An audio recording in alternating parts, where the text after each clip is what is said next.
കറുപ്പ് writer director RJ Balaji. So RJ ബാലാജിനെ കൂടെ രത്നകുമാറൊക്കെ ഇതിൻ്റെ ആയിട്ട് എഡീഷണൽ സ്ക്രീൻ പ്ലേയിൽ ചെയ്തിട്ടുണ്ട്. 1-2 ആൾക്കാരുണ്ട്. RJ ബാലാജി ഇന്നലെ വന്നിട്ട് തിയേറ്ററിലുള്ളവരൊക്കെ പരിചയപ്പെടുന്നതൊക്കെ ഉണ്ടായിരുന്നു.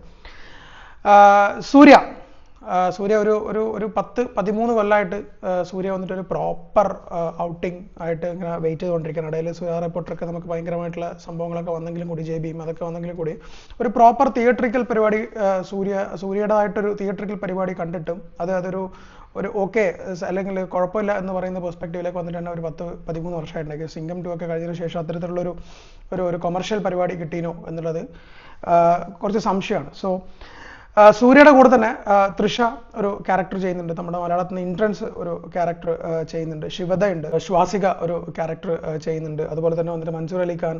അങ്ങനെ ഒരു പിടി ആൾക്കാർ അഭിനയിച്ചിട്ടുള്ള സിനിമയാണ് ആക്ച്വലി കറുപ്പ് എന്ന് പറയുന്നത്. വ്യാഴാഴ്ച റിലീസാവേണ്ട സിനിമയായിരുന്നു. പ്രൊഡക്ഷനും അതുപോലെ തന്നെ വന്നിട്ട് കുറച്ച് ഫിനാൻസ് പ്രശ്നങ്ങളൊക്കെ ആയിട്ട് വന്നിട്ട് വെള്ളിയാഴ്ച ജാമിച്ച് ധ്രുവനക്ഷത്രം പോലെ തന്നെ വന്നിട്ട് നീണ്ടു പോകുന്ന വിചാരിച്ചു. പക്ഷേ കുഴപ്പമില്ല, അറ്റ്ലീസ്റ്റ് വന്നിട്ട് വെള്ളിയാഴ്ച സിനിമ റിലീസ് ചെയ്തിരിക്കുകയാണ്. ഒരു പീക്ക് കൊമേഴ്ഷ്യൽ എൻ്റർടൈനർ എന്നുള്ള പെർസ്പെക്റ്റീവിൽ കാണാൻ പറ്റുന്ന ഒരു സിനിമയാണ് ആക്ച്വലി കറുപ്പ് എന്ന് പറയുന്നത്. കാരണം നമ്മൾ ഒരുപാട് കൺഫ്യൂസ് ചെയ്യേണ്ട ഈ സിനിമേൻ്റെ അകത്ത് ഇതൊരു കൊമേഴ്ഷ്യൽ സിനിമയായിട്ട് കണക്കാക്കിയാൽ മതി. അതായത് എല്ലാ തരത്തിലുള്ളൊരു കോമഡിയും മറ്റേ ഫൈറ്റും പരിപാടിയൊക്കെ കൂടി ചേർന്നിട്ടുള്ള, എന്നാൽ RJ ബാലാജിയുടെ ഒരു മേക്കിംഗ് സ്റ്റൈൽ ഉണ്ട്. അതായത് ഇപ്പോൾ LKGയും അതുപോലെ തന്നെ മൂക്കുത്തി അമ്മനും കണ്ടിട്ടുള്ള ഒരാൾക്ക് ഏകദേശം RJ ബാലാജിയുടെ ഒരു മേക്കിംഗ് സ്റ്റൈൽ ഉണ്ടാകും. പുള്ളി വന്നിട്ടെന്ന് വെച്ചാൽ ഒരു സീരിയസ് ആയിട്ടുള്ളൊരു പ്രശ്നം പറയും, അറ്റ് ദ സെയിം ടൈം അതൊന്ന് എക്സാജറേറ്റ് ചെയ്ത് അറ്റ് ദ സെയിം ടൈം അതൊരു സർക്കാസ്റ്റിക് വേയിലേക്ക് കൊണ്ടുവരാനും വേണ്ടി ശ്രമിക്കും. അത് ഇത്തരത്തിലൊരു വലിയ സിനിമ, വലിയൊരു സ്റ്റാർ ഉള്ള സിനിമേൻ്റെ അകത്ത് അത് ചെയ്യുന്ന സമയത്ത് എന്ന് വെച്ചാൽ അതിനൊരു റിസ്ക് എലമെന്റ് ഉണ്ട്. പക്ഷെ ആ റിസ്ക് എലമെന്റ് ഒരു പരിധി വരെ ബെറ്റർ ആയിട്ട് ചെയ്യാൻ വേണ്ടിയിട്ട് ആക്ച്വലി RJ ബാലാജിക്ക് പറ്റിയിട്ടുണ്ട്. ഫസ്റ്റ് ഹാഫിലേക്ക് വരുന്ന സമയത്ത് എന്ന് വെച്ചാൽ ഈ കറുപ്പ് എന്ന് പറയുന്ന സിനിമ ഈ ഒരു ഇൻട്രൻസിന്റെ ഒരു ക്യാരക്ടർ ഉണ്ട്, ഒരു ട്രെയിലറിലൊക്കെ കാണുന്നുണ്ടാവും. അതിന്റെ ഒരു ക്യാരക്ടർ എസ്റ്റാബ്ലിഷ്മെന്റ് വന്നിട്ട് എടുക്കാനുള്ളൊരു ടൈം ഉണ്ട്. ആ ടൈം കുറച്ച് ലാഗുള്ള പോലെ തന്നെ നമുക്ക് ഫീൽ ചെയ്തു. കാരണം അത്രയും ഡീറ്റെയിലിംഗ് വേണമായിരുന്നു അതിന് എന്നുള്ളത് എനിക്ക് പേഴ്സണലി എനിക്കൊരു ഒരു ലാഗുള്ള പോലെ ഫീൽ ചെയ്തിരുന്നു. അറ്റ് ദ സെയിം ടൈം ഒരു 40-45 മിനിറ്റ്സ് ആണ്. കാരണം ഇതിന്റെ ആ 45 മിനിറ്റ്സ് കഴിഞ്ഞിട്ടാണ് ആക്ച്വലി സൂര്യ വരുന്നത്. പിന്നെ സൂര്യ ഇനീഷ്യലി വന്നിട്ട് ഒരു ചെറിയൊരു പരിപാടി ഉണ്ട്. ടെറിട്ടോറിയൽ ഗോഡ്സ് എന്ന് പറയുന്ന ഒരു കോൺസെപ്റ്റ് തമിഴ്നാട്ടിലുണ്ട്. തമിഴ്നാട്ടിൽ മാത്രമല്ല നമ്മുടെ കേരളത്തിലുണ്ടോ എന്ന് എനിക്കറിയില്ല. കേരളത്തിൽ ഉണ്ടാവാം പണ്ട്, പക്ഷേങ്കിൽ തമിഴ്നാട്ടിലും ആന്ധ്രയിലും കർണാടകയിലും ഒക്കെ ടെറിട്ടോറിയൽ ഗോഡ്സ് എന്ന് പറയുന്നൊരു കോൺസെപ്റ്റ് അവിടെ ഭയങ്കര ഇതാണ്. അവിടെ ഒരു ലോക്കൽ ആയിട്ടുള്ളൊരു ദൈവം ഉണ്ടാവും. അത് പലതരത്തിലുള്ള ഫോമിലുണ്ടാവും. അത് നിങ്ങൾ ചുമ്മാ ട്രെയിനിൽ പോകുമ്പോൾ തന്നെ നിങ്ങൾക്ക് കാണാൻ വേണ്ടി പറ്റും. അത്തരത്തിലുള്ള പല സിനിമകളും ആക്ച്വലി തമിഴ്നാട്ടിൽ വന്നിട്ടുണ്ട്. ഇപ്പോൾ കൊമ്പൻ കാർത്തിയുടെ, അതുപോലെ തന്നെ പല സ്ഥലത്തും വന്നിട്ട് ഈ സിനിമ വന്നിട്ട്. അപ്പോൾ അത്തരത്തിലൊരു കോൺസെപ്റ്റിലുള്ള ഒരു സിനിമയാണ്. അപ്പോൾ ഞാൻ പറയുന്നത് വെച്ചാൽ മൂക്കുത്തി അമ്മൻ്റെ ഒരു ഫീമെയിൽ വേർഷൻ എന്നുള്ള പെർസ്പെക്റ്റീവിൽ തന്നെയാണ് ആക്ച്വലി RJ ബാലാജി കറുപ്പ് എന്ന് പറയുന്ന സിനിമ എടുത്തത്. പക്ഷേ ഒരു സ്കെയിൽ ഭയങ്കര വലുതാണ്. എന്താ പറയുക, ഇതിനകത്തുള്ള ഒരു സെറ്റ് വർക്ക് ആയി കഴിഞ്ഞാലും എല്ലാം ഭയങ്കര വലുപ്പത്തിലാണ് ചെയ്തത്. ആ വലുപ്പം നന്നായിട്ട് സിനിമയുടെ കാണാനുണ്ട്. പെർഫോമൻസിലേക്ക് വരികയാണെങ്കിൽ വെച്ചാൽ നമുക്ക് സൂര്യയുടെ പെർഫോമൻസിനെ പറ്റി പ്രത്യേകിച്ച് ഒന്നും പറയാനില്ല. നമുക്ക് എല്ലാവർക്കും അറിയാം പുള്ളി എങ്ങനെയാണ് പെർഫോം ചെയ്യുന്നത്. ഗംഭീരമായിട്ട് പെർഫോം ചെയ്യുന്നുണ്ട്. ഇതിന്റെ പ്രത്യേകിച്ച് ഇതിന്റെ സെക്കൻഡ് ഹാഫിലേക്കൊക്കെ വരുന്ന സമയത്തുള്ള ചില ഏരിയാസ് ഒക്കെ വന്നിട്ട് ഗംഭീരമായിട്ട്. പിന്നെ action set pieces, interval block എന്ന് വെച്ചാൽ ഞാൻ പറഞ്ഞില്ല, എനിക്ക് എൻ്റെ ഒരു പെർസ്പെക്റ്റീവിൽ സൂര്യയുടെ ഒരു മാസ് സീന് കണ്ടിട്ട് തന്നെ ഒരു 10-12 വർഷം എന്നെ സംബന്ധിച്ചിടത്തോളം. അപ്പോൾ ആ മാസ് വർക്കാവുന്നുണ്ട്. ഇന്റർവൽ ബ്ലോക്കിന്റെ സമയത്തുള്ള ഒരു എക്സ്ട്രീം ഒരു മാസ് പരിപാടി ഉണ്ട്. ഇന്റർവൽ ആണല്ലോ ഇപ്പോൾ തമിഴ് സിനിമയുടെ മെയിൻ. അപ്പോൾ അത്തരത്തിലുള്ള സീനുകൾ കൊണ്ട് ഭയങ്കര സമ്പന്നമാണ് ആക്ച്വലി ഈ പറയുന്ന കറുപ്പ് എന്ന് പറയുന്ന സിനിമ.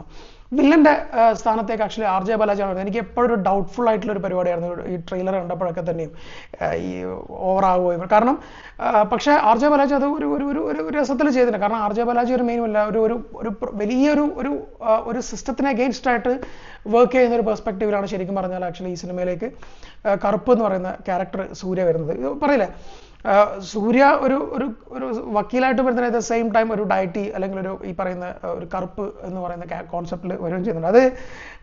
അതൊരു കറക്റ്റ് ബാലൻസിൽ കൊണ്ടുപോകാൻ വേണ്ടിയിട്ട് ആക്ച്വലി RJ ബാലാജിക്ക് പറ്റിയിട്ടുണ്ടെന്നുണ്ട്.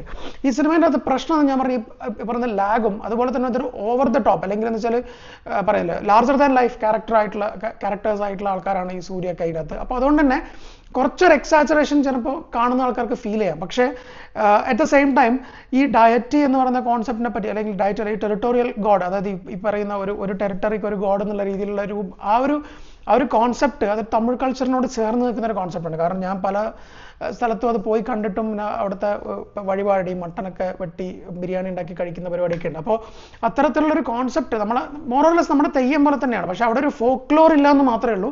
പക്ഷെ അവർക്കൊരു ലോക്കൽ ദൈവം ഈ ഒരു ഗ്രാമത്തിനെ രക്ഷിക്കുന്നത് ഈ ദൈവമാണെന്നുള്ളൊരു കോൺസെപ്റ്റ് അവിടെ ഉണ്ട്. അപ്പോൾ അത്തരത്തിലൊരു കൾച്ചറിനോട് ചേർന്ന് നിൽക്കുന്ന സമയത്താണ് നമുക്ക് ഈ പടത്തിലോട്ട് ഇന്നാൻ വേണ്ടി പറ്റുള്ളൂ. ഹൈ കൊമേഴ്ഷ്യൽ പരിപാടി സെക്കൻഡ് ഹാഫിൽ ബാലാജി ചെയ്തിട്ടുണ്ട്. എനിക്ക് പേഴ്സണലി കൊമേഴ്ഷ്യൽ സിനിമ ഭയങ്കര ഇഷ്ടം. കൊമേഴ്ഷ്യൽ സിനിമ എടുക്കാൻ ഭയങ്കര ബുദ്ധിമുട്ടുണ്ട്, എപ്പോഴും ഞാൻ പറയുന്ന കാര്യമാണ്. അപ്പോൾ അത്തരത്തിൽ നോക്കുന്ന സമയത്ത് ഒരു ആവറേജിന് മേലേക്ക് നിൽക്കുന്ന ഒരു കൊമേഴ്ഷ്യൽ സിനിമ എടുക്കാൻ വേണ്ടി ആക്ച്വലി ആർ.ജെ. ബാലാജിക്ക് പറ്റിയിട്ടുണ്ട്. ഈവൻ ദോ അവൻ പറഞ്ഞ പോലെ വന്നിട്ട് എല്ലാവർക്കും ഇഷ്ടപ്പെടുന്ന അല്ലെങ്കിൽ എന്താ പറയുക എല്ലാവരെയും സാറ്റിസ്ഫൈ ആയിരിക്കുന്ന പടമാണോ എന്നൊക്കെ ചോദിച്ചാൽ അങ്ങനെ എനിക്കൊരു അഭിപ്രായമില്ല. പക്ഷേ എനിക്ക് പേഴ്സണലി കറുപ്പ് ഫസ്റ്റ് ഹാഫിൽ ഒരു 40 മിനിറ്റ്സ് മാറ്റി നിർത്തി കഴിഞ്ഞാൽ കറുപ്പ് ഒരു ഡീസെൻ്റ് ആയിട്ടുള്ള ഒരു എൻ്റർടൈനർ ആയിട്ടാണ് എനിക്ക് പേഴ്സണലി ഫീൽ ചെയ്തിട്ടുള്ളത്. അതിൻ്റെ ഹൈ മൊമെന്റ്സ് പ്രത്യേകിച്ചിട്ട് സൂര്യയുടെ ഡാൻസ് ആയിക്കഴിഞ്ഞാലും ഗോഡ് മോഡ് എന്നുള്ള സോങ് ആയിക്കഴിഞ്ഞാലും അത്തരത്തിലുള്ള അതായത് ഒരു പ്രോപ്പർ ഫെസ്റ്റിവൽ സിനിമക്ക് എന്തൊക്കെ വേണോ അതൊക്കെ കൊണ്ടുവന്നിട്ടാണ് ആക്ച്വലി കറുപ്പ് എന്ന് പറയുന്ന സിനിമ ചെയ്തിട്ടുള്ളത്. എനിക്ക് ആകെ ഉള്ളൊരു പ്രശ്നം ഞാൻ നേരത്തെ പറഞ്ഞ തിയേറ്ററിലുള്ള ഉണ്ടായിട്ടുള്ള പ്രശ്നം മാത്രമാണ് എൻ്റെ എനിക്കൊരു അൺകംഫർട്ടബിൾ ആയിട്ട് ഫീൽ ചെയ്തത്. ബാക്കി എല്ലാവരും പിന്നെ തൃശക്കൊന്നും പ്രത്യേകിച്ച് വലിയ കാര്യങ്ങളൊന്നും ചെയ്യാറില്ല. പക്ഷെ എന്നാലും ആർ.ജെ. ബാലാജി ആസ് എ ഡയറക്ടർ കുറച്ചും കൂടി വന്നിട്ട് വിഷൻ വേണമായിരുന്നു ഇത്തരത്തിലുള്ള വലിയൊരു സിനിമ പുൾ ഓഫ് ചെയ്യാൻ. പല സ്ഥലങ്ങളിലും ഈ സീൻ ഇങ്ങനെ എടുത്തിരുന്നെങ്കിൽ കുറച്ചും കൂടി ബെറ്റർ ആയിരുന്നില്ലേ എന്നൊക്കെ ഒരു തോട്ട് ഉണ്ട്.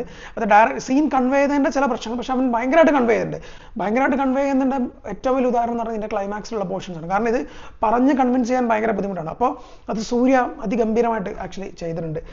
പിന്നെ ഞാൻ പറഞ്ഞില്ല ഈ റെഫറൻസസും പരിപാടികളൊക്കെ ഉണ്ട്. അതൊക്കെ വന്നിട്ട് വേണോ എന്ന് ചോദിച്ചാൽ വേണമെന്നില്ല. പക്ഷെ ഉണ്ടായിക്കഴിഞ്ഞാലും വന്നിട്ട് അതിന് ബുദ്ധിമുട്ടൊന്നുമില്ല. കാരണം അത്തരത്തിലുള്ള ഒരു സോഷ്യോ പൊളിറ്റിക്കൽ സിറ്റുവേഷനിൽ കൂടിയാണ് തമിഴ്നാടും കടന്ന് പോകുന്നത്. സോ സൂര്യ ഒരു വലിയ ബ്രേക്കിന് ശേഷം സൂര്യയുടെ ഒരു കൊള്ളാം എന്ന് പറയുന്നൊരു സിനിമ കണ്ട ഒരു ഫീൽ എനിക്ക് പേഴ്സണലി കിട്ടിയിട്ടുണ്ട്. അപ്പാർട്ട് ഫ്രം സുറാറെ പൊട്ടർ ആൻഡ് ജയ് ഭീം അത് രണ്ടും ഞാൻ കൂട്ടുന്നില്ല ഇതിൻ്റെ അകത്ത്. ടെക്നിക്കൽ സൈഡിലേക്ക് വരുന്ന സമയത്തേക്ക് Sai Abhyankar, one and only Sai Abhyankar, പല പ്രശ്നങ്ങൾ അവന് വന്നിട്ട് ഡ്യൂഡിൽ ഉണ്ടായിട്ടുണ്ട് ഒരേപോലത്തെ പാട്ട്. പക്ഷേ ബാക്ക്ഗ്രൗണ്ട് സ്കോർ അത് ഇന്റർവെലിൻ്റെ അകത്ത് വന്നിട്ട് ഈ ഗോഡ് മോഡ് തന്നെയാണ് കേട്ടോ. അവൻ ഓൾറെഡി എക്സ്റ്റൻഡ് വേർഷൻ കറുപ്പ് എക്സ്റ്റൻഡ് വേർഷൻ ഇറങ്ങിയിട്ട് അത് തന്നെയാണ് സാധനം. കിഡിലും ആയിട്ട് ആക്ച്വലി പീക്കായിട്ടുള്ള ഒരു പരിപാടി ചെയ്തിട്ടുണ്ട്. അവൻ എലിവേറ്റ് ചെയ്ത് പല സീനുകളും, അതായത് ഒരു ടെറിട്ടോറിയൽ പരിപാടിയുടെ ഒരു കാർ ചേസ് ഒരു സംഭവമുണ്ട്, ദൃശ്യമായിട്ടുള്ള ഒരു ആക്ഷൻ സെറ്റ് പീസ്. അതിൻ്റെ അകത്തൊക്കെ വന്നിട്ട് കിഡിലായിട്ടുള്ള ബാക്ക്ഗ്രൗണ്ട് സ്കോർ. പിന്നെ അതുപോലെ തന്നെ വന്നിട്ട് ആർ.ജെ. ബാലാജിക്കുള്ള ബാക്ക്ഗ്രൗണ്ട് സ്കോർ ആയി കഴിഞ്ഞാലും അവനൊരു ഫ്യൂച്ചറാണ് ഓൾറെഡി നമുക്കറിയാം. ഫ്യൂച്ചറാണ്, പാട്ടുകളും എല്ലാം അതിഗംഭീരമായിട്ട് ആക്ച്വലി ചെയ്തിട്ടുണ്ട്. Cinematography G K Vishnu, one of the major important. അടുത്ത സായി അഭ്യങ്കറിൻ്റെ ഒപ്പം തന്നെ വന്നിട്ട് നമുക്ക് പറയാനുള്ള ജി കെ വിഷ്ണു പല സീനുകളും ഈ സിനിമേൻ്റെ അകത്ത് ആക്ച്വലി രക്ഷപ്പെടുത്തി എടുത്തിട്ടുണ്ടെന്ന് വേണ്ടി പറയാം. കാരണം ലൈറ്റിംഗ്, സഡൻ ആയിട്ടുള്ള ചേഞ്ച്, കളർ ചേഞ്ച്, ഇത്തരത്തിൽ അത് ഞാൻ മോസ്റ്റ്ലി ക്യാമറ അങ്ങനെ ശ്രദ്ധിക്കാറില്ല. പക്ഷേ ഇത് ജി കെ വിഷ്ണുവിൻ്റെ ക്യാമറയാണ് എന്നുള്ളത് നമുക്ക് വളരെ സിമ്പിളായിട്ട് മനസ്സിലാക്കാൻ വേണ്ടി പറ്റും. കാരണം മെർസൽ കണ്ട ഏതൊരാൾക്കും വന്നിട്ട് ഈ സിനിമയുടെ ഇതിൻ്റെ ക്യാമറ വന്നിട്ട് ജി കെ വിഷ്ണു ആണെന്നുള്ളതിൽ യാതൊരു തർക്കവും ഉണ്ടാവില്ല. അത്തരത്തിലുള്ള ഒരു പരിപാടി ജി കെ വിഷ്ണു ചെയ്തിട്ടുണ്ട്. എഡിറ്റർ കലൈവണ്ണനാണ്. എഡിറ്റിംഗ് എനിക്ക് ചെറിയ പ്രശ്നങ്ങൾ പടത്തിൽ തോന്നിയിട്ടുണ്ട് ആക്ച്വലി. കാരണം ഈവൻ ദോസ് ഫസ്റ്റ് ഹാഫ് ഒക്കെ കുറച്ചും കൂടി ക്രിസ്പാക്കായിരുന്നു എന്നൊരു ഒപ്പീനിയൻ എനിക്കുണ്ട്. പക്ഷേങ്കിൽ ഓക്കെ എന്നുള്ള രീതിയിലേക്ക് നമുക്ക് പോകാം. പ്രൊഡക്ഷൻ ഡിസൈനർ അരുൺ വെഞ്ഞാറമൂട് നല്ല രീതിയിലുള്ള കറുപ്പിൻ്റെ അമ്പലവും പരിപാടിയും സെറ്റ് വർക്കൊക്കെ ഉണ്ട് അതിനകത്ത്.